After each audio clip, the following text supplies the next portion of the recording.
Now we're in 3 states with multiple locations and all in all these different states. I'm way beyond anything of my wildest dreams, but somehow I haven't arrived yet.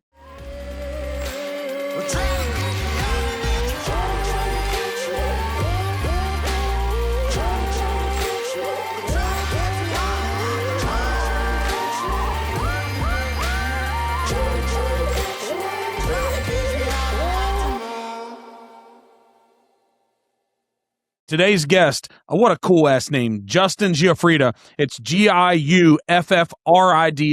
What a mixture of cultures from around the world. We're going to hear all about that. But Justin's the founder and CEO of Citizens All Day. It's a specialty cafe and lifestyle brand that started in New York City, bringing authentic Australian cafe culture to the U.S., which we love. Where we're born and bred. And you're going to hear today, he thinks he's one of us now. So we're going to find out. But under Justin's leadership, Citizens has grown from a single location into a multi-market business with ambitious national expansion plans, all while cultivating a community-first brand and navigating capital, growth, operational trade-offs all along the way. So I'm excited to dive into the strategic decisions, resilience, and constraints that Justin's faced building his business. Justin, welcome to the Necessary Entrepreneur Party, baby. All right. Glad to be here. Thanks so much for having me, Mark.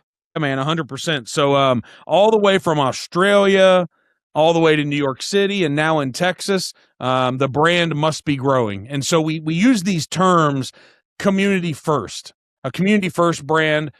What's that mean to you? Not just from the greater world. Let's say you're writing the definition in the dictionary of it. What's community first brand mean to you? Yeah, for sure. Love the jumping off point here right into the business. So I think Citizens, at its core, if we think about what our core business is and what we do, beyond the product, which for us is food and coffee and experience, it's a people business, and we're in the people business in the sense of our teams and our locals. And we're not just any kind of restaurant. The kind of restaurant we are, what we call an Australian cafe, is one of the most repetitive, sticky kind of restaurants out there because, what we really offer is healthy, better for you, accessibly priced, and great coffee, and that's all, in terms of the food and the coffee we offer. So what ends up happening for us is it ends up building a kind of guest experience and hospitality that pairs with that very kind of sticky experience. We end up seeing our locals, every morning for a croissant and a coffee, and then we'll see them back for a lunch and a breakfast. So innately what we found with Citizens is that we build this really tight community of locals that our teams get to know. Our staff, we call them our legends. There's some Australian heritage there that we'll touch on later. But our legends and our locals really get to know each other well because they see each other so often. So we kind of double down on that DNA within Citizens. And, not only is it the product and the hospitality geared that way, but we have some really great initiatives where we kind of get involved in the communities that we do business in and, get to know those communities, support those communities. We have a really awesome program called Local Legends, where we have rotating non-for-profits in that local community where we kind of support. And so that's how we want to do business as we grow. We want to get to know and impact the communities that we do business in because we have an impact and we have a voice and a platform. We want to bring those, we want to bring that experience in our restaurants, in our front doors, but also go beyond our front doors and have a positive impact into those communities. So there's a few edges and directions there, but that's largely what it means to us. Having a positive impact on the communities you do business with, having, a kind of mission statement and, a training and a culture that permeates that we are nothing without the community that we exist in and do business with. Does this, you brought this Australian vibe in Café here. What is it like building it here in the U.S.? You've been here for 13 years. And you started in New York City and we're getting ready to talk about the amazing part of America. I was like, stop. We're going to talk about this on the podcast. But what, you being born and brought up in a different culture, not just different culture, an entire world away. What what makes this special really to you, what you feel, not just because, we say all these cliche things, but there's a special entrepreneurial vibe here in the US. And why do you love it though? Why do you love it that you built this here? Yeah, for sure. Look, I think two things I want to talk about on that. The first is my personal experience with, coming over to the US and starting up a business that's got this Australian roots. And what has that been like for me as an entrepreneur? And I think that's probably one of the first things I'll talk to. And then the second piece will be, how does this Australian concept translate to the US on a business front? But I think something, and we were talking about this earlier, that I'm really passionate about is, when I got to the US at 21, what I didn't know at that time is the nuances of American culture versus the rest of the world, right? And I'm not about to kind of go on a tirade, trashing Australia or UK or Europe.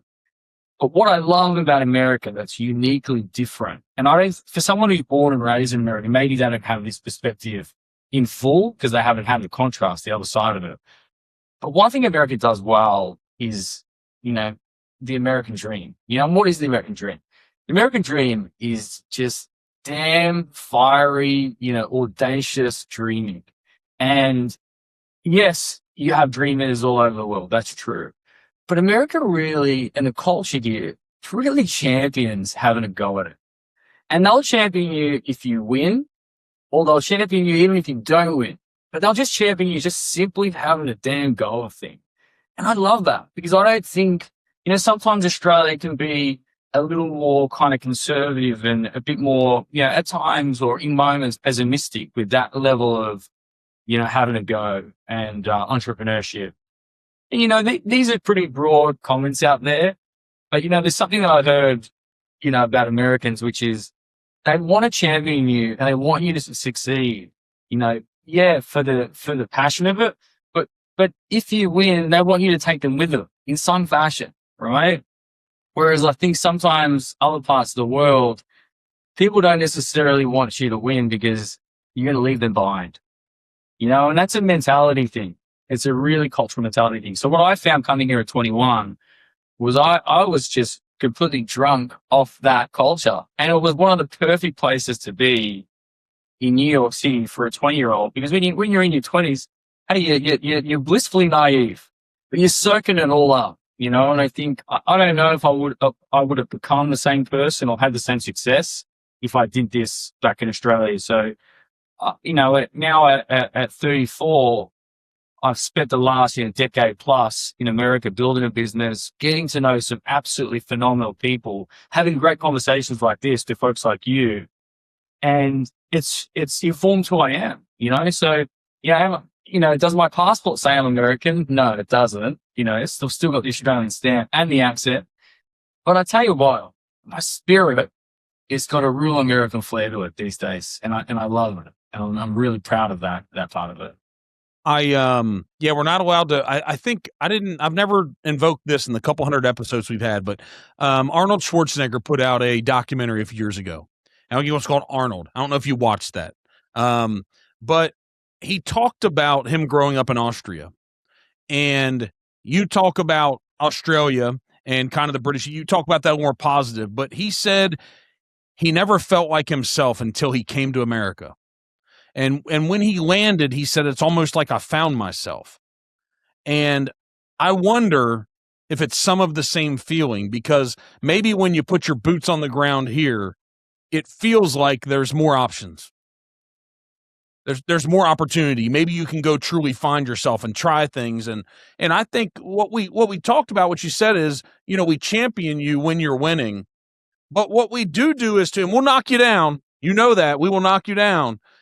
But there's something in this DNA that it says get back up. And I think if you have that, because people are looking for assurance, so much assurance in this world.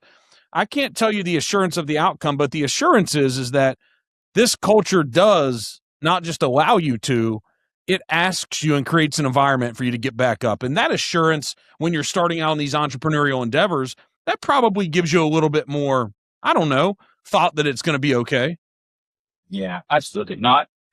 I feel that, and that's what I was referring to earlier, is that, yeah, it's a hard knock culture, but it does champion you whether you succeed or fail, and go again until you succeed. And there's so many great stories and quotes around that.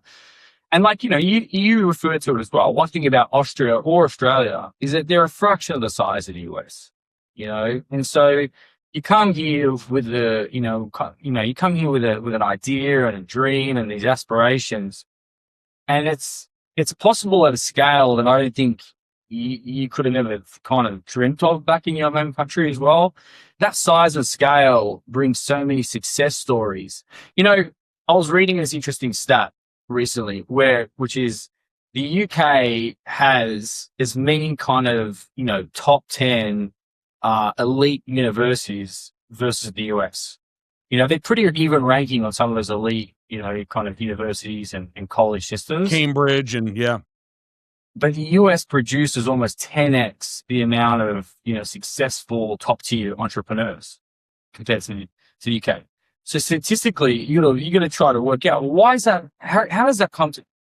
You've got the same education system, you've got the same pipeline of these kind of, really talented, intelligent folks. But why does the US produce time and time again outranking number of entrepreneurs? And it's got to come down to this DNA, the emotional and tangible part of it. It's the endeavor, the American endeavor for you. And like, I think, when I go back to Australia, a lot of my friends pointed out pretty quickly that, they call me the Yank now. And, I'll proudly wear my Yankees hat because I love that part of me now. I go back to Australia and I'm talking to every Joe Blow, that will have a conversation, and yeah, maybe my voice is a little bit louder and my opinions are a bit stronger, but I think that's a good thing. I think that's a good thing. And maybe the world needs a little bit more of it. So has that served you well? You have a very engaging personality. Has that served you well in one of the best characteristics as you reflect on what you've achieved? How important has that been? Because as we try to develop more leaders inside our companies and we're trying to scale these, we need good talent around us and develop people. So we're always trying to define these one or two, or we need grit and resilience and yes, those things, but being able to engage with a human being is priceless. Have you reflected that that's probably served you very well? Because you said you go back and you're willing to have a conversation with anybody. I'm assuming you did the same thing from the moment you landed in New York City as well. Yeah, look, absolutely. I think as a younger, much more green, pre-business personality, and by the way, my prior life was in accounting and finance, where I wasn't really interacting with many people at all. That was a huge transition for me. But to your point, when I think about the growth of Citizens and the company going from one location to three, 5 and 6, multi-city, multi-state, we're going to have close to 200 people that are employed by the company by the end of this year. I think where I've lacked real experience and there's been a gap to technical, or kind of, top sophisticated levels of knowledge or experience, I've made up with grit, but it's the ability to kind of engage, inspire, drive people. That's been a huge driving force for Citizens. And I didn't understand that in the earlier chapter of the company, and sometimes driving and motivating people, it's not always comfortable, as you know, Mark. Sometimes it's really uncomfortable, and you have to be willing to, there's certain kind of strategies and kind of mental, emotional kind of, characteristics that you develop on how to drive people well and how to motivate people. Because, as you know, when you lead a company, you grow a company, your job innately is to drive teams. You're not technical anymore. You are managing one department to the next. And often than not, you're going where the problems are. You're not going where the company's doing well. You're actually, you have to spend a lot of time at the core of the departments that need you the most, ones that are being built, the ones that are lagging behind. And so a lot of, as you say, the charisma, the energy, and the personality has to come through when you're driving those teams. So it served me so well. I've always been a pretty outgoing person, but I've learned to channel the outgoing charisma into leadership. And sometimes leadership is knowing how to be critical with somebody, how to be really direct and honest with somebody, but having them walk out of the room or the meeting engaged and inspired not like a whipped puppy at the end of a conversation. And so that's where I think some of the skill and the experience come in the last few years of my career is now, how do I be in it? A lot of my time with leadership is fleeting. I don't have days with you. I've got a meeting with you a week, or I've got a day with you every month. So how do I really inspire and make an impact in a short amount of time, with structure, with directness, and, the strategies. One of the best strategies that I've learned is really kind of balancing the equation, or the what they call the emotional piggy bank. Meaning a lot of my job is critical. I have to be willing to lead, call it out when things are not good enough, or call out realigning us on our direction when we're off path. And people really, people are going to hear you more when I think you're able to put positive chips in the piggy bank when they're doing well. Like, hey, that whatever that piece of work was, or whatever this direction was, or this move was, thank you so much. That's awesome. It's more of that. That's what I want to see. It gives you the ability when it's time to kind of dial in and be critical, which is all the time, every day, every week as a coach. That gives you the ability to then, be direct, because they're going to, people will feel from you the direction when they're not doing well, and they're going to feel from you when you are doing well. So it's more of those strategies of balancing, the positive to the negative ratio. If you think about a football coach is not just on the sidelines yelling all the time about what you're doing wrong. They're also telling you what you're doing right, and more of that. So you're learning on both ends. So yeah, the charisma, the personality, and the experience has really been a huge driving factor in the last few years as we've gone national. What do you do to grow? Are you a guy? Are you reading books? Are you listening to podcasts? Are you watching YouTube? Is it a reflection at the end of an 18-hour day? Where are you finding, this isn't as much as a teaching tool for someone else, but where are you personally finding your big moments of growth now, 13 years into this thing? Yeah, it's a great question. I think one of the biggest game changes is early on in the career, the first few chapters, the first half of the story, I was far too insular and scared to go out of myself and out of the company to seek help, for the reason of, or maybe I should know all of this and I don't want to be thought of or caught not knowing something, right? But I think in the last half of the growth journey, I've been much, much better at going out external of the company and seeking out mentors that have done this journey before. And, and I'll be really quite intentional and thoughtful around who are those mentors, people in my industry or adjacent to my industry, on brands that I admire and I can relate to. And I'll typically seek out those individuals, call them, LinkedIn messages and email. And to my absolute astoundment, some of those people that I knew their brands backwards and forwards, that I, never would have dreamt of having a relationship with, I have like almost an incredibly close relationship with some of those mentors today, and there's a few that come to mind, but they have changed my world, absolutely rocked my world, way beyond business too, which is another surprising factor, because you become so close and you're so vulnerable. And then you get this kind of relationship where I'm like, hey, Mark, I get to meet with you once a week, once every other week, but you build this level of trust with each other where you can tell them all the 101 things that are going wrong in your world, in your business. And sometimes it's a bit of personal stuff too. And then the way that they coach you through it, because they've been through all those layers before, that's been more effective than any book, podcast, YouTube video. And I do a lot of all the rest. But the mentors and developing a kind of close relationship with a mentor where you can be so transparent and vulnerable has been the biggest game changer. And it's shaped Citizens in full.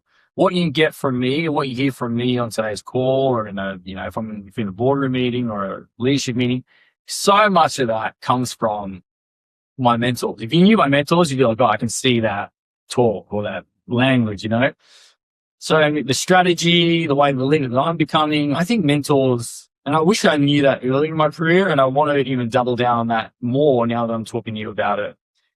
Has that same been true for you in your career?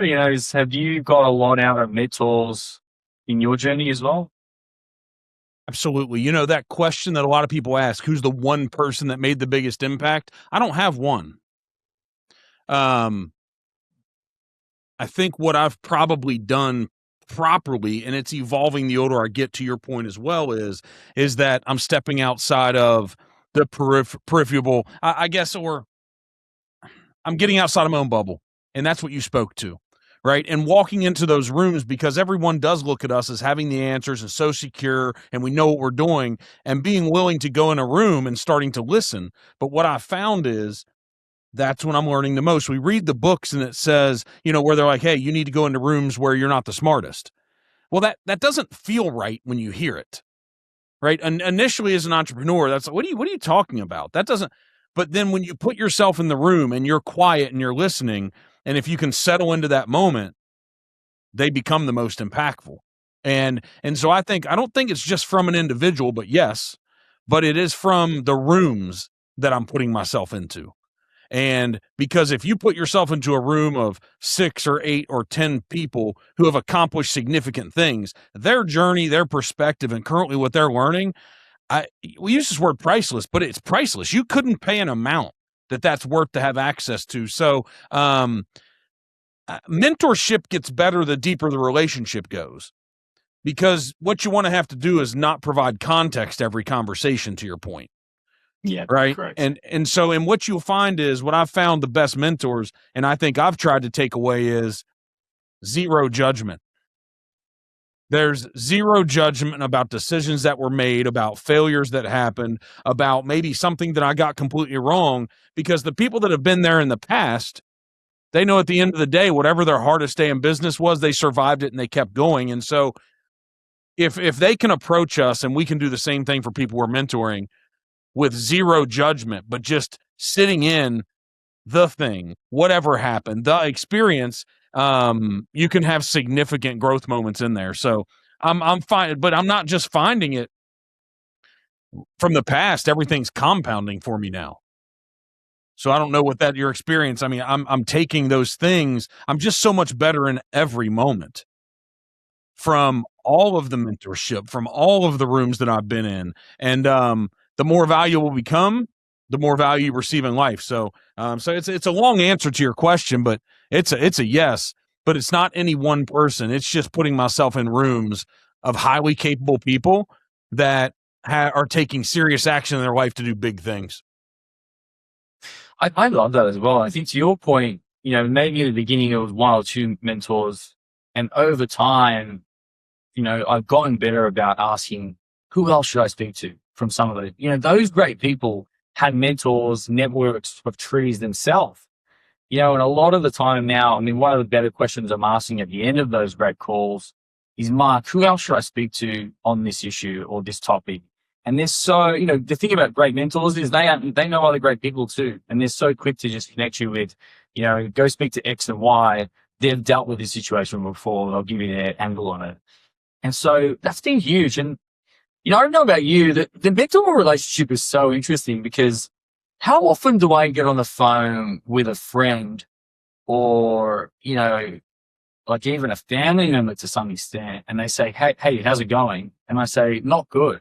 Let me tell you all about the stuff that's going wrong. You don't do that often, and I think when you have this relationship that gets deeper with no context, to your point, you start to feel how close you become with a mentor. Like, it's beyond a business peer or an associate. You lean on each other, you share in the good times, but more importantly, you share the hard times together, and they help get you through. So you end up having this, like, really close relationship, really close trusting relationship. A lot of those people, will be, some of the closest people to me on my wedding day, and I never would have imagined that. So, What's funny about this? They're getting as much out of it as we are. That's what I figured out now. Because the further you go in this entrepreneurial journey, see, we can say it's hard, because it is. And what makes it hard is the new challenges that we're faced daily. daily. And the reason why those mentors usually they have more experience than us. Usually they're not just a peer. The true mentors usually have more depth of experience in something. And what you find is they're living vicariously through us because they've come across very few people in their life that have been willing to make the sacrifice and go all in and go down the same path and the same journey. And what they do is they step into this role of almost parenthood from someone else running a business, because what do parents want to see their kids do? What do they want? See, Right? Oh, yeah. And they want to try to help them just level up another level in life from where they were. And if they could transfer some of the knowledge they've learned to the person they care the most about, it's really satisfying when they get to look back and say, I was a part of that. That's what these business owners, and I think that's what us entrepreneurs should do. We shouldn't hesitate to ask, to send the email, to reach out on LinkedIn, because we've received a lot of no's getting here thus far.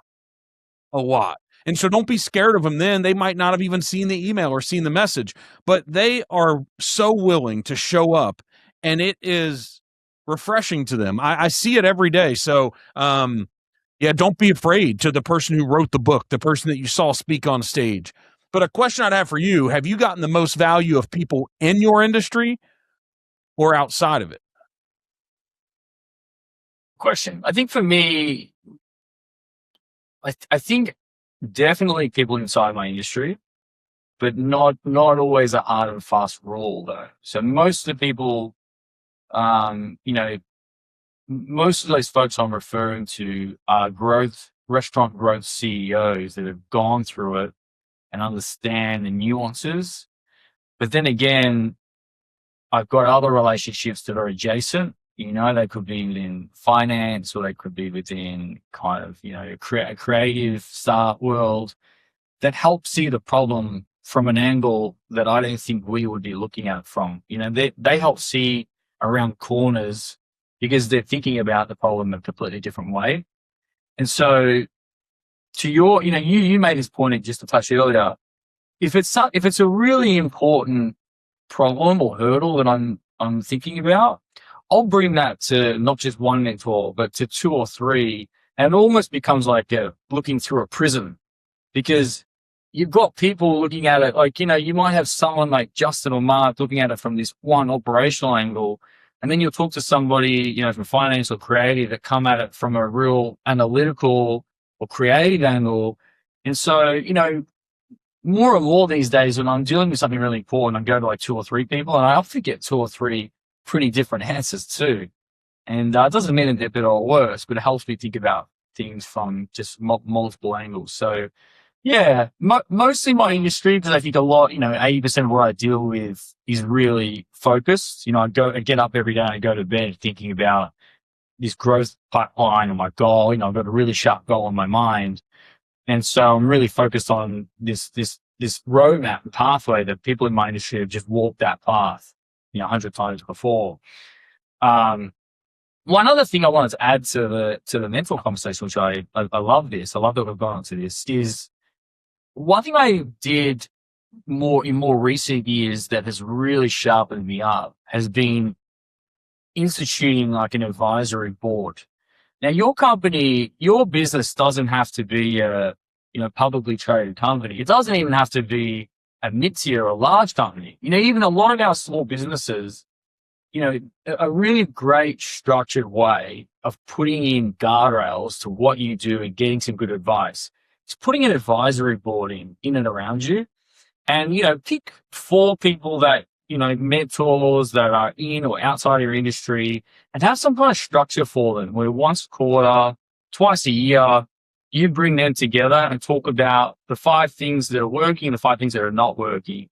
And they'll keep you really honest. And you have this, this kind of really board-like conversation about, and you hear from different perspectives, different industries. And I think that's been another really big growth chapter for me, is putting in our first board. It keeps me honest to the goals that I'm working on. It allows me to have really vulnerable conversations in a controlled environment. So it's like bringing a super pack of mentors together. And that's been another really cool journey is the advisory board. So I'd recommend to a small business, you're never small enough to put those few things together. It can be casual to begin with, and then as you grow and find more structure, it becomes, more structured and powerful too.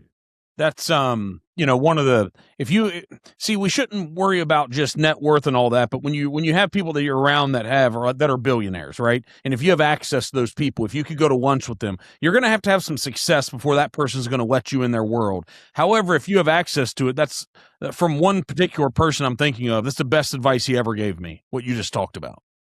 Right? He just said, hey, listen, man, you probably should put together a board. Doesn't matter that you don't have debt on the company if you don't, doesn't matter that you have to do any public reporting. He said, the benefit that you will get, he said, whether you listen to him or not, he said, having that board of advisors served me very, very, very well. Yeah. Even in listening to you just talk then, like how often in our business lives do you stop to have a meeting to talk about the key decisions that are coming up that relate to your mid and long-term goals? And when you run the business and you're the owner, CEO, who checks you? Checks you? No one checks you. Not one person. The board or the advisory team is the one team where you're giving them permission to say, hey, pull this apart. Am I making the right decision or not? Your teams are not going to really do that for you, whether you think they know or they don't. So, often or not, when we make big decisions like, expanding into different markets in the US and how we got to that conclusion, that are pretty irreversible or can be pretty harmful if you get it wrong. I've had so many awesome, board meetings where I thought I was making the right decision, but then you can give permission, people that are smarter and more experienced than you to challenge you and tear it up.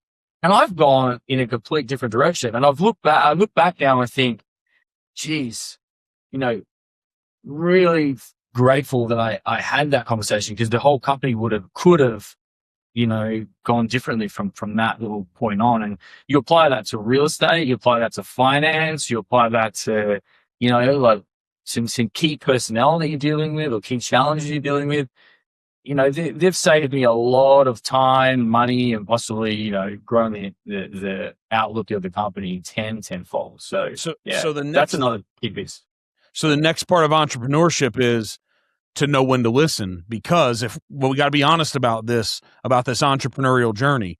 There's so many people that fail, and there's so many more people that haven't done it with you that are telling you shouldn't. Right? I mean, I guarantee you, if you thought about that, us entrepreneurs, we're eternally optimistic. And that is some of the problems, right? We think everything, it's like we'll create a pro forma that looks like gold. And the advisory board's like, well, from my experience, you might need to carve 20% out of that margin because I thought the same thing. But then also there might be people looking at you and saying, rip it up. You shouldn't even do it. So in this journey, how do we train our brain on who and how much to listen to them? Oh, 100%. And you touched on something I think we don't talk about this enough. A big commonality in entrepreneurs is we are just radically optimistic. And if you ask any of my best friends or my family, here or abroad, how to describe me, I think that'd be one of the first things that comes up. And he's just incredibly spontaneous, optimistic to a fault. To the point where, sometimes I don't, often I don't get things right. I'm interestingly even optimistic with time, which can make me late. So these are funny characteristics that you need to, they're your superpower, but they're also your downsides and you need to protect them too. It's tough to balance these things because, this word about balance, so many times if people, they want to be an employee, but they want to maximize, their income and, they want this balance of home life and personal life. And then when we sit down and have an honest conversation about the person that says, I'm going to start my business, tell me how I can find a balance in life. And a lot of us laugh. I mean, we do. We're like, what are you talking about? There's no balance. It's just all the time. But it's true too, is because lose the wrong percentage of optimism, you probably won't take the necessary risk to learn the lesson that then you can still survive the mistake to then do it right.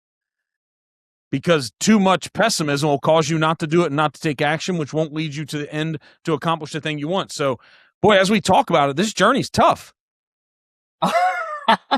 It's incredibly tough, and if it wasn't tough, everybody'd be doing it. And that's what me and my business partners talk about sometimes too is, yeah, it is hard. And I think that's where the passion comes in. Whatever you do, whether it's iron ore smelting, real estate, restaurants, yeah, there's got to be some level of passion or pride in what you do that powers you through the hard times. Like when I was an accountant, I worked half the amount of hours, and I got twice the amount of sleep that I get today.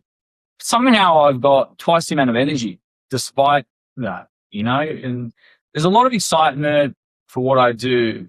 And I think that just powers me through, the excitement and the optimism for what I do powers me through the hard times. And we talk about balance too. I'm interested to give your opinion on how do you have balance when you grow in a business that doubles in size every 24 months, some years even every year. I think the world's trying to force a word on us that doesn't apply to our situation. Yeah. It's not the right word. It's tough to talk about that with, even some of my best friends who know me well will talk about balance. And they're really sometimes hard conversations to have because it's hard to describe why you don't have it in that exact moment. You just haven't had it for a little while, but you want it at the same time. It sounds so obvious to somebody who's not, who can see the forest beyond the trees. But yeah, there's got to be some sense of, you can have everything you want, you just can't have it all the time. Yeah, but here's what I think the world is trying to tell us with balance. And even in the moments that we've had to go all in and we're exhausted and maybe, that word burnout starts to creep in and what am I doing? Do I still see the vision? Like we tamp those down, but they still arrive a little bit because we're human. But here's what the world is asking us with balance. They're saying, where's the switch?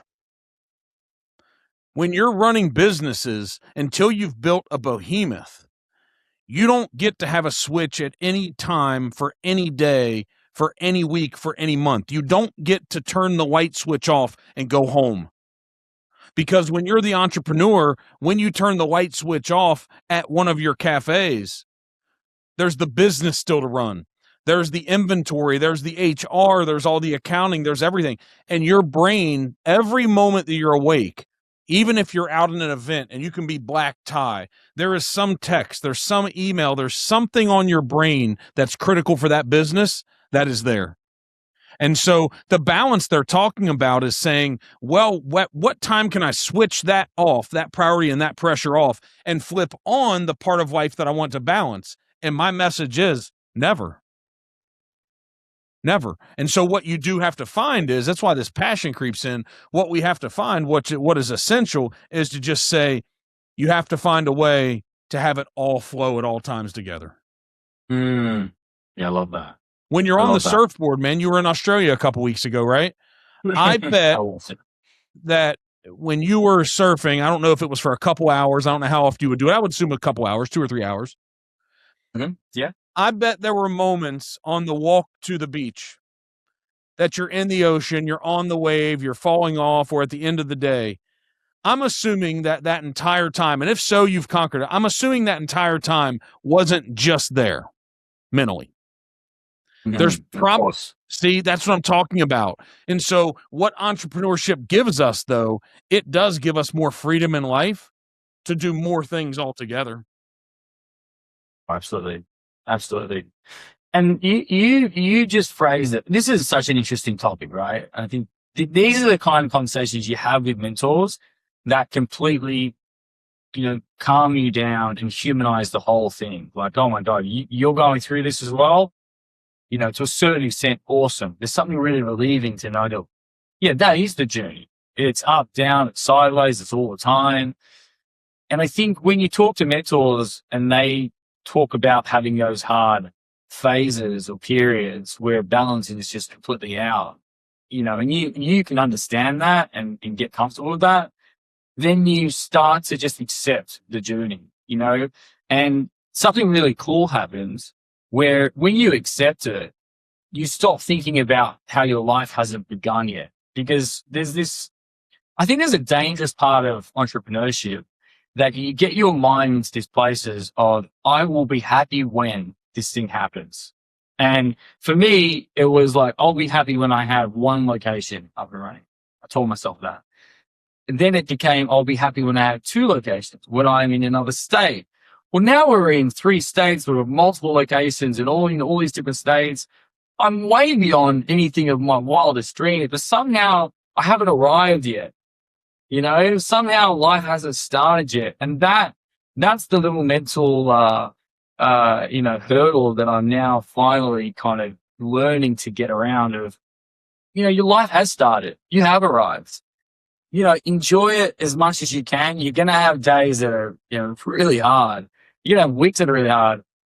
But stop convincing yourself that you can be happy when this thing happens, and start waking up every day and realizing that, you're in the journey. You'll probably look back in 50 thinking, geez, when I got to the destination, I finally realized that it was the journey all along. That was the alchemy. You hear so many authors write about, the kind of alchemy of a journey. And it's, even though you would, like, have you ever heard about the Mexican fisherman parable? Have you ever heard that story? I love that story. And it's like, it's not where you start, where you end up with. It's kind of the journey. And I'm only now in recent times getting really happy and comfortable with going through the journey. Like, this is it. This isn't the magic. It's the conversations like this. It's the cool stuff that happens. It's the Sunday trip to San Antonio to open a location. It's like, I have arrived. It has started. And finally, I'm starting to enjoy it a little bit more than when I was younger. On our toughest days, what I find I'm doing for this company of, a lot of people now, all these different companies that I'm operating and running,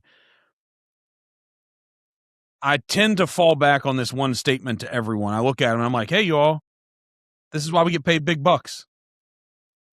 This big problem that's in front of us right now, I would rather be in the position to be the one that gets to solve this problem versus not. And when when we become entrepreneurs and we start something, this is it. This is it. Like, we are raising our hand and saying, I want to be at the forefront. I want to be the determinator of my destiny. I want to make sure that I can have as much effect on my outcome as leaving it up to someone else. Well, that journey is fraught with having new things every day that we previously didn't know how to deal with. And what we have to do is accept that that's the journey. So daily, when 3 or 4 things show up that are really hard to deal with, say, this is it. This is the thing. And once I do deal with it and overcome it, regardless of the outcome, I'm going to be better to deal with that same thing again and more prepared to deal with the next level of hard. And so, I do think that we have to be careful. I always want to keep building and want to keep growing. I want the journey to go further and longer. I want to be a part of something that has significant impact, as no doubt you do today too. I want that, but we also have to understand that 10 years ago, I would have signed up from where I'm at right now. 100%. And so you would have given everything to be there at that time, That's it. Because there's so many people that it could have been that they quit. It could have been they just didn't get lucky. There's a lot of things. There's a lot of people that didn't get here. Where you're at with these 6 locations, I'm sure that you probably have revenue per those 6 locations. You're probably the first and second store, you probably crushed the competition at your per customer spend. Your margin was probably great. Then when you opened, your second one went down from your first, but then your third, you're probably just now getting back to your 5th and 6th location. You're understanding margin of scale, and you're going to start to be able to compound some things. But you're probably still beating the average person that's in your segment. You probably still are. How's that not winning and succeeding? I mean, you couldn't sell me on how it's not. Yeah, I love the way you put it. It's a full mentality shift though, isn't it? Like, you have to remind yourself, this is why we pay the big bucks. There's a lot of different ways to say what you're saying. And really what you're saying is like, hey, how grateful am I to be in this moment? I get to be in this sea, at times overwhelmed by this like level of traction, of success, the problems come with it. That's part of the journey.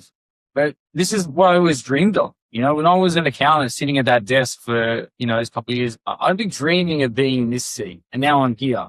And that's another way of saying, you know, I have arrived. Life started, and it's never going to be perfect. The more that you can realize that is the more that you can enjoy that when you're in work, when you're out of work, it's a journey, man. And I think that's made a huge difference. Like I can really relax a lot more now and roll with the punches and the good times because I know that to be true. But yeah, you know, to your point, Citizens, it's just at a really exciting place, you know, and the kind of problems I'm working on, the kind of things on the horizon. I always dreamt of being here, you know, and you know, we're now going to be in, you know, when we end this year, we'll be in New York, Austin, Houston, and San Antonio, and we've got this really bright outlook for the next five years, and a real shot at kind of winning our segment and getting the company to 40 locations and over $100 million of revenue. Geez, I always dreamt for that, but you know, you can only see how far in front of you that is realistic. You know, when I was at one location, I was only ever focused on getting to two. When I was at two locations, I was only ever really focused on 3 or 4. I never really try to look, you know, when I think about 40 locations, that's the top of the mountain. And I think about it when I get up in the morning, and I think about it when I go to bed, and I know where I'm going. We know how we want to get there as a team, through what markets, you know, how big are our restaurants, what capital, you know, what kind of capital does it take to get through certain segments. And I think that's a really cool part of the journey now. Is when I was younger in this role, in this brand, it was more just looking 1 foot in front of me to the next location, to the next step, to the next problem. I think as you mature and the brand and the business settles, you have these really crystal clear goals of, you know, where we want to get to. 40 locations is our dream goal. And then you have these like little sprints in front of you to get to that. So that's the stage of business now. We're out with Citizens, and, you know, we feel really good as a team. You know, the brand works in multiple markets, multiple cities. And sometimes what's cool is I walk into one of our restaurants and it's beyond you. It's the culture is taking flight. And to me, the culture is how we make decisions, how we treat our team, how we treat our guests. And, you know, it's not necessarily around what Justin or Andrew do as the founders or what they want. It's the culture speaks for itself. The leaders know how to deal with a situation or a problem or, something really positive because of the culture informs them. So sometimes I will walk into one of our restaurants opening, or just a restaurant I haven't been to in a month or so. And it's really, really tremendous to see the living and breathing culture of the business just doing its thing and succeeding by virtue of, you know, kind of what you've built at the core, if that makes sense. Can't wait, man. If we would have had this, we were just back in Manhattan recently. We've been there twice. We need to come to Texas. I want to come and experience the culture. I want to be boots on the ground and say, hey, what makes this Citizens all day? It's not necessarily different, but what makes it go? I'm pumped to step into one of them, man. Yeah, we'll keep you posted. I'd love to host you for a lunch and show you around some Australian hospitality and culture, and we'd love to do it. Awesome, man. Hey, we could talk for hours. We better jump off of here because we're going to bore them, and we need to get them into your stores and spend some of this American money. There you go. Well, hey, it was awesome talking to you, and you know, everything from, you know, the kind of American endeavor and the culture to starting business and trading some really awesome wisdom with you as well. So it's been a pleasure. Hey, it's mutual, man. I'm pumped to get down there. So if they find themselves in Houston, Austin, San Antonio, or New York City, come give Citizens some love. Yes, dude. Please do. Justin, you the man. Thanks, brother.